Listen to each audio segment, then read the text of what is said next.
I'm expecting the Aztecs to show up shortly. They're gonna show up here, probably in 1171 or 1172.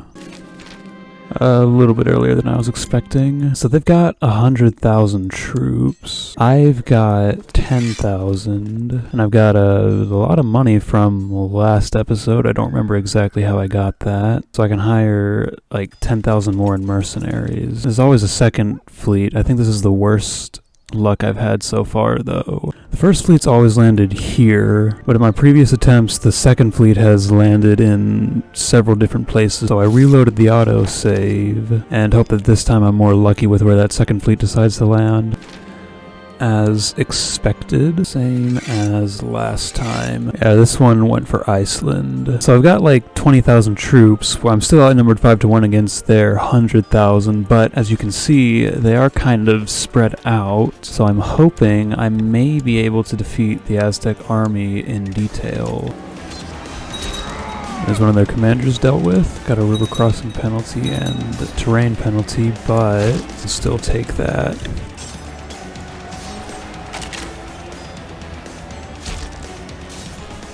Okay, now that they've reinforced, I'm not gonna want to... I may be dead here. You see there, I got caught in an offensive battle where all the Aztec reinforcements could just pile on in, which is exactly what I want to avoid doing.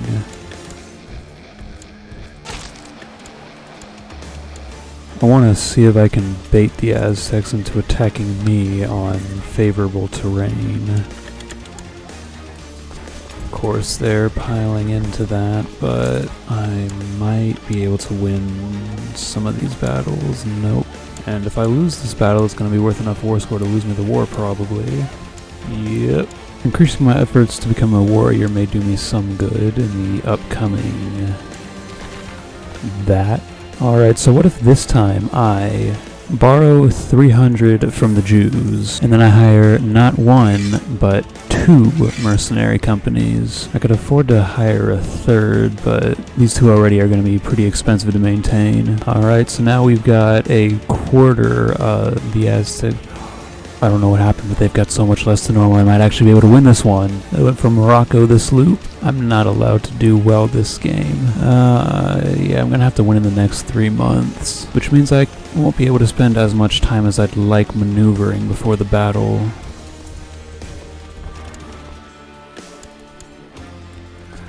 One more month till we go bankrupt. Might have to be more aggressive. Relying so much on mercenaries might not be a great idea when I still lose. Akemi Homodo is one of the realest gamers there ever was. Problem is we just have so little time. Like, I'm actually able to win battles this loop, but I'm just gonna go bankrupt. I found a way to get 1 more month's worth of money. The Aztec Emperor is leading an army on plains over here, but we go for it. Taking a quick save first, just in case this goes poorly.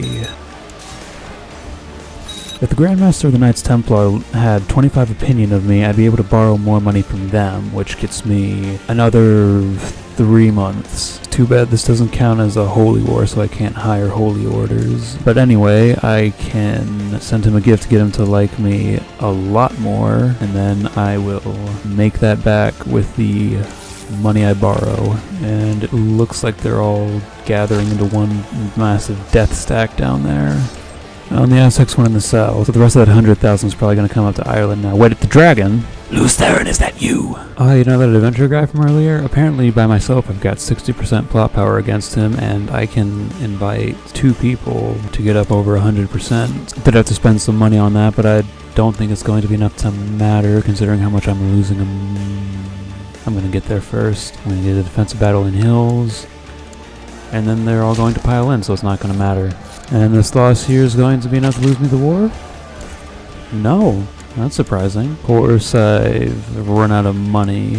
Even if I hadn't, I lost so many men, that's pretty much the war over. Still, they seem to be assaulting everything, so I'm starting to think it might not actually be possible to beat the Aztecs, at least in this first war. But from my experience with the Sunset Invasion DLC, they'll either break after the first war, or they'll like expand a lot, but wear down their hundreds of thousands of event troops, and after that point reconquest should be possible. I might give it one more try though, we'll see how I'm feeling after this shower. Said I'd be back after a quick shower, but it's been 2 weeks. Let's see, right away I see I've got a dangerous faction, both led by this guy, who coincidentally I also have righteous imprisonment of, but he is kind of stronger than me, so I don't want to prompt that. Instead, I'm going to want to scheme in his capital. I'll also send my marshal to train troops in my capital, hopefully close the distance between our army sizes. I think that and getting out of the hole should discourage him from declaring his war.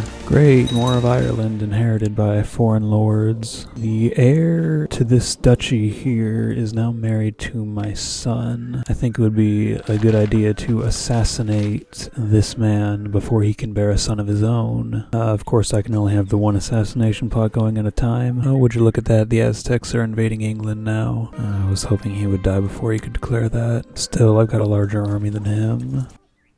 Oh, and I can't afford this army. Still, even with the bankruptcy penalty, I should be able to just overwhelm this guy with sheer numbers. The heir to that duchy's already born a son. I shall name the boy after myself. And there he goes. Now I've freed up that assassination plot to use against this guy.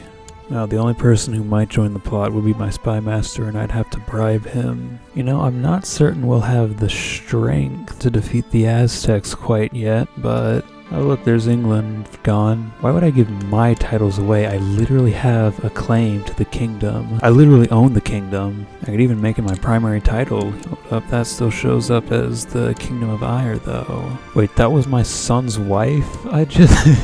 My bad. He's gone into hiding and he's had a son. Maybe I might have more luck getting people to back a plot to kill the son. You see, I don't think this event is really justified if I lost half my kingdom. All these people have 83% of the strength of just the Aztecs. I think it would be wise to wait for more Crusaders to show up before making any moves. I don't think they win that. I'm watching the number of Aztec soldiers slowly tick down. I don't think we're gonna win this crusade, but maybe we win the next one. I think enough troops have attached to me, I might be able to risk crossing the strait. I don't think we're going to survive if that attacks us. French, you better reinforce. And they're pushing across the strait, and France is retreating even further. Wow. Typical French. I wiped out all my retinues and all the levies I had raised, but the rest of the Crusaders landed another 35,000 troops up here. Maybe, hopefully, they should be able to win at least this first battle here. Oh, no, the Aztecs reinforced immediately. And you see they're losing this battle, but I was watching the Aztec numbers tick down all the while. Alright, that's a battle they should win. Well, look how we've actually got positive war score on this. Maybe we can win this. Oh, the Aztec Emperor just died. I think that's where all the war score is coming from. They're occupying the Aztec capital, and I got them up over 80%. And did I get it? Let's go. All it took was losing all my levies twice. Of course, now the nobility of Scotland is a bunch of, well, everyone. And the Aztecs still own this temple here. Now there's going to be plenty of guys I'm going to need my spy master to keep loyal. If I could send my spy master to build a spy network, that would probably bring us over, but he's got a more important task, so I'll just bribe this guy too. That brings us over 100, but that doesn't mean they're gonna ever actually try anything. Anyway, the only war I'm going to be going into in the immediate future is the conquest of this guy here. They finally took London from the Sunni guy who's been ruling the area somehow. So if I send my son off to the Knights Templar, that's one less pretender my heir will have to deal with, and does that forgive my debt to them? Looks like it did.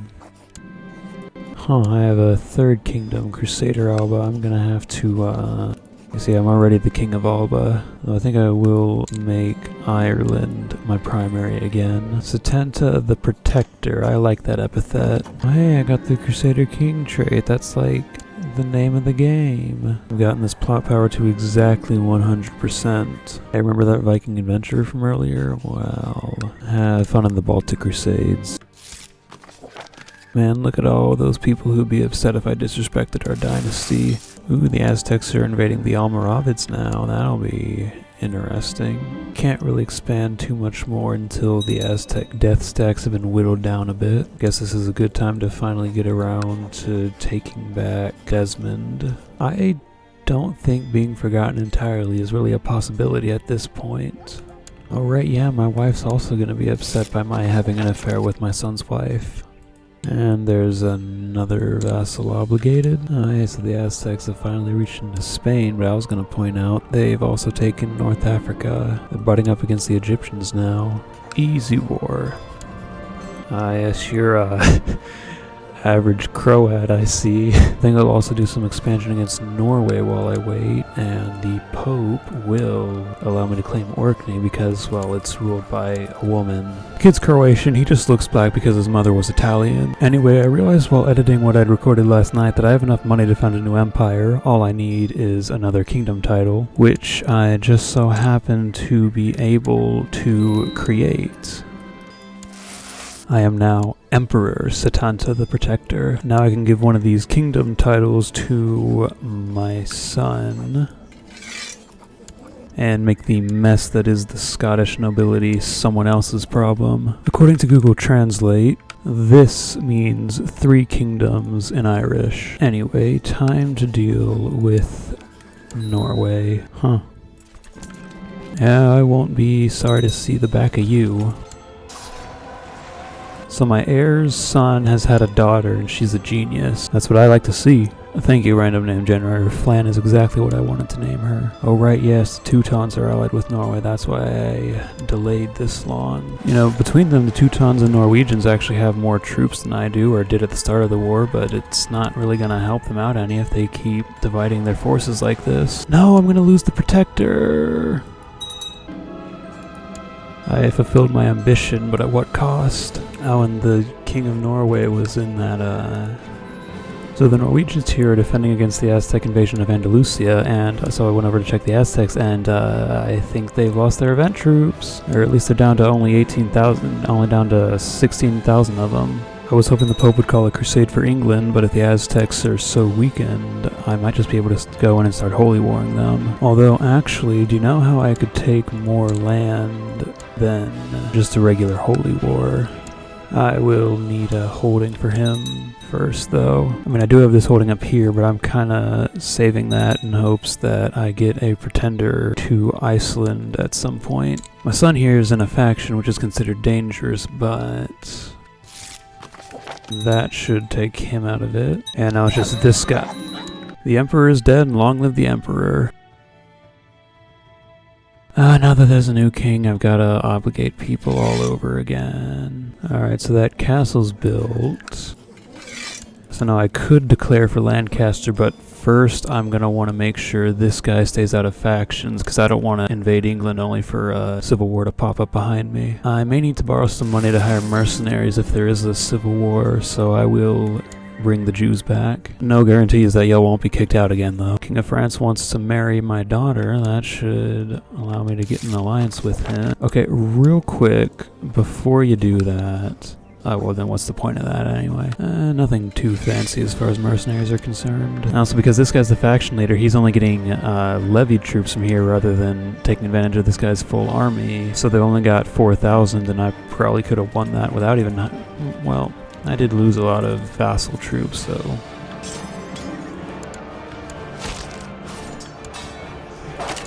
Looks like my vassal here is gonna... Hey, I was trying to kill you earlier! Anyway, it looks like he's trying to deal with that peasant revolt for me. On to Cumberland. You know, there's actually a Cumberland in my home state. How they got a revolt within a revolt. Hello there, brother. Maybe I shouldn't be leading. I don't seem to be very good at it. Well, at least I'll be able to imprison these big guys. Oh, and this guy's also got a genius daughter. This guy shouldn't be as bad a ruler. He's got actually, like, good marshal. Hopefully occupying the capital of this last major rebel should win me this war. Didn't even have to wait that long. Cost me a king, but now I've got these guys imprisoned, and I can revoke their title. I'm sorry, uncle. I'll give my brother Brian Cumberland. Unfortunately, during that war, I lost so many troops that I no longer have a larger army than the Aztecs, but they're at war with the Holy Roman Empire, so maybe I could take them. Before I try, though, that's a bit much. This guy, I seized his lands, and I can't ransom him anymore, but I can banish him and seize all of his property, which will be quite the boon, especially since I'm staring down another civil war. Maybe a coronation. Oh, well, I don't have the option to not do the Pope, okay, but with that money seized, I should be able to afford to... Befriending this guy should hopefully prevent him from revolting against me. Another daughter, SMH. Oh, being coronated made that dangerous faction notification go away, though the factions are still there. I guess they're just less threatening now. You know, if I gave the Kingdom of Ireland to one of these people down here, then I can have 2 direct vassals to worry about factionalizing. 18% yearly chance of discouraging nobles from joining the faction. That's really the best we can do. The King of Ireland hasn't been discouraged from joining factions, but he did stop his faction, so with the domestic situation secure for the moment, the Aztecs, they've got a larger army than me. Not by that much, but they're not at war with anyone at the moment. And it's not like I could afford to hire enough mercenaries to make up the difference. You know what? I've taken a save. I'm going in. Wait a minute, the dragon, again, you might say he's the, dragon reborn. Where'd he get that many troops from? It's fine, they're split up at the moment. I should be able to defeat him in detail, because that worked out so well last time. Oh wait, no, I couldn't afford that. Yo, I didn't see anything. Rumors reach me of a conspiracy to kill my wife, but I can't blame them. This is a certified boomer moment. I'm not gonna fall for it this time. But yeah, they've got 5,000 over here, 5,000 over here. I can defeat those. Like, it doesn't matter that they've got more than me overall if I can outnumber them in each battle. I'm gonna want to kill that before this can join up with them, so I can still have numerical superiority in the battle. And they joined up, but we still win that. Oh no, are they going? They're retreating to the other... Why can't my armies retreat to my other armies? Oh, they're splitting up. Okay, I'll take that. Hold up, I was assaulting stuff and didn't see that their armies come, but I'm winning! I'd really like to shout Deus Vult Infidel at the moment, but unfortunately, I'm not home alone right now. And they walked into this tile right as I did, so I can take another W. Dang, the massacre happened again, but with only like 200 troops this time. Oh, no, that's not fair. It's not gonna save them anyway. And they got more troops over here too. I'd kill him, but I'm worried about his realm splitting up and leaving me with less to conquer. Oh man, this is close, but I just barely win. Of course, I think that may be a Pyrrhic victory, because now they've got like twice the troops I do. I may have flown a bit too close to the sun on that one. At least I've still got my claim on Lancaster. Oh, their army's a lot smaller now, so I think they just murked up for that. They can certainly afford to. This will lower other vassals' opinion of me by 15, but they both like me too much for that to really matter. Oh hey, well I'm waiting out my troops with the Aztecs. My vassal's going in on them. I was just thinking this would be a good time to strike, because they're down to actually fewer troops than I've got, and they're at war with the Egyptian revolt. Man, she's so much better than my actual heir. I wish she could be my heir. I've been trying to breed genius into my dynasty all game, and I've kind of succeeded, but like never with anyone I've actually played as. I think I may have upset my brother. But I mean, she's been discouraged from factionalization, and he is the smaller of the two, so I'm not really too worried about him. 59 days left on my truce, and I've saved up a lot of money in the meantime. Of course, the problem with going to war with the Aztecs is that they did summon like 20,000 vassal levies from hell. Though, I mean, their number of troops seems to be vacillating quite a bit. Well, they've got less than me at the moment, so... Lancaster has lost some lands during the interwar period. It's not that they've lost that much land, it's that some of it's revolting. I think I should let Lancaster win their little civil war so that there's more land for me to take. In addition to me, they're also dealing with this revolt to liberate the Maghreb, so the numbers aren't quite as even as they seem. Lancaster just won one of those revolts, and now I'm going to take their land too, so I'm gonna wait for them to win this one too. Ho ho ho, I was hoping for that. Hopefully I can win this war before then. Again, why would I give my titles away? I don't think this war is going to end in the next 200 days, so I'll just take what I can for— oh my gosh, seriously, I didn't take all this? That's a ripoff. Whatever, I'm about to have that crusade anyway. Seriously, the Knights Templar? I'm expanding against pagans, why are you so upset? I think I'm going to end this video after this crusade, whether I win or lose. Well, we'll win, we have like 800% the strength of the other side, but whether I get the titles or I don't. Barony of Leicester, that's really our target. I've got 36 war score, I can't bring it up again, but I think I should have the most war score so far. Yep, there we go. Now, can I offer vassalization to these guys? Some of them will accept. You see, I said I'd end after this crusade, but I can take out most of these guys in pretty quickly, so I usurped the earldom of Kent to give to this guy. I'm wondering if, now that he's just an earl, will he— no? Alright. We shall have war just as soon as I finish managing this mess. No, my genius daughter died. Alright, so I wanted to give my nephew here the Kingdom of Wales, but I wasn't able to transfer vassalage to him when he was King of Wales, so I'll give him a viceroyalty over England. And before they get the chance to form a defensive pact against me, I'm going to go ahead and declare nearby Shi'a rulers might join in, but there aren't really any nearby Shi'a rulers. The nearest Shi'a is this guy. There's one down, another, and with this battle I should have 100%. There we go, an empire of 3 kingdoms. Missed a few spots, but the British Isles are mostly united under the Irish now. I gotta say, the Aztec invasion actually ended up being helpful towards me, because it allowed me to take entire kingdoms through crusades. Oh, and speaking of the Aztecs, they lost the Maghreb. Berber rebels and Irish crusaders have driven the Aztecs from North Africa and England. I'm gonna finish off these last few bits of the British Isles and then convert the save to EU4 to take the fight to the Aztec homeland.